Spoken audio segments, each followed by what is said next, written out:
Good morning, ladies and gentlemen. Good morning. Welcome to another good day with Alex CC Travel. Yeah. Say good morning to the pyramids, please. It's beautiful to wake up and just to take a look at those magnificent pyramids. Look at that. Beautiful. You still remember the significance of the metal bar on top of the Great Pyramid? Yes. 30 feet of gold. So it sounds like, Yeah, it's a lightning rod. oh, it was like a century ago when we mentioned this, right? And here you can see the second pyramid with the white hat on top of it. That's right. And here you can see the jewels of the Sahara Desert. And here we take our way to the city of Alexandria.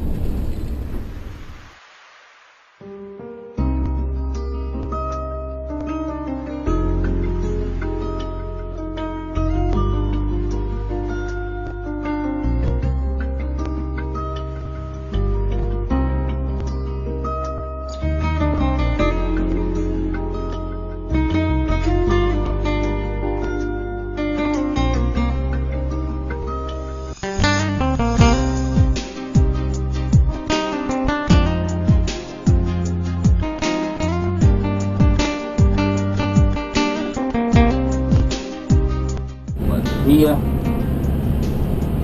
we left Cairo. We started the highway to Alexandria. So our drive will be through the Sahara Desert.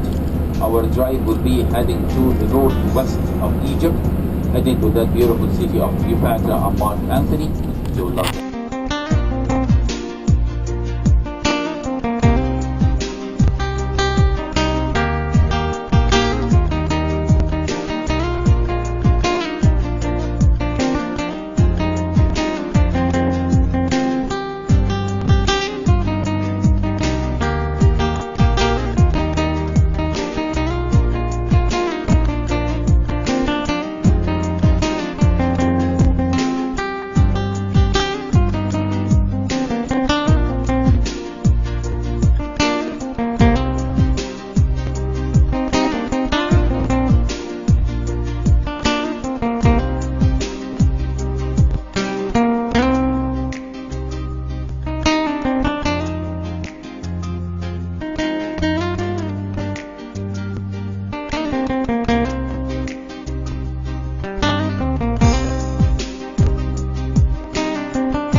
Hello. When we compared how this one looks like to the other theaters in Middle East area, now we are more like convinced that it might be a concert room to listen to music and concerts rather than a theater. As you can see, it takes the shape like a horseshoe more than being half a circle. So accordingly, people sitting at the two extreme ends of that horseshoe shape step, or every one of these steps, of the theater, might be looking at the actors at their back, which is no good with the Greek drama. So this was more like to listen rather than to act or to perform. When the dome collapsed, there was a dome there, and when Christians took over, started using this room as a conference room for religious reasons. Therefore, we found some crosses engraved there. We carried on our excavations there until we uncovered the whole entire Roman street, which you can see down there. Look at that. There is a whole Roman street time, or Roman time street. Here you can tell how deep Alexandria was at that time. Alexandria was that deep.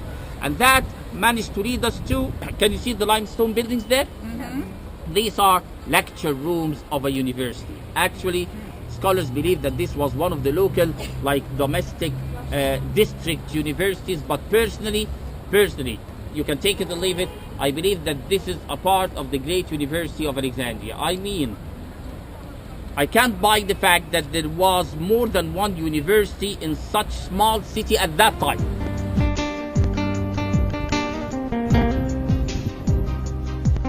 I'm holding the lighthouse on my hand. Look at that, this is the shore and that's the sea down there. The lighthouse was doing its job brilliantly until that earthquake struck that lighthouse. The poor lighthouse kept on shaking. It couldn't resist. It started to collapse, and then finally it collapsed this way. Look at that. When it collapsed, some of the stones were scattered on the shore, and some others were sunken down there in the water of the Mediterranean, right? The ones which were scattered on the shore were collected by a king called Qaid Bey, and he used them for building a fortress named after His Majesty, Qaid Bey Fortress. So Qaid Bey Fortress, which you will see very soon, is built on the same location of the lighthouse by the same stones of the lighthouse. But the ones which were sunken in the water stayed there till like 12 years ago, when we started a campaign of saving them. So we started saving some of these objects. We saved some, we took them out of the water, and these objects which we saved out of the water, or what we call the submerged antiquities, the ones that we took out of the water are the ones which are in front of you. All of them, ladies and gentlemen, are objects of the lighthouse of Alexandria, which was one of the 7 wonders of the world. Now we've got a lot to see.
Other than that, the whole library itself is divided into 11 floors. This is the 5th, so we have 4 floors underneath the ground and 6 above.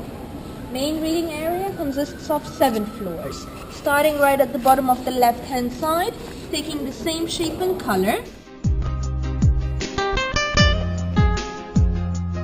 On your right-hand side, we have around 7 permanent exhibitions, varying from sculptures to paintings, ceramics, Egyptian and Bedouin folklore.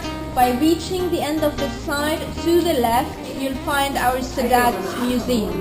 It's a free of charge museum.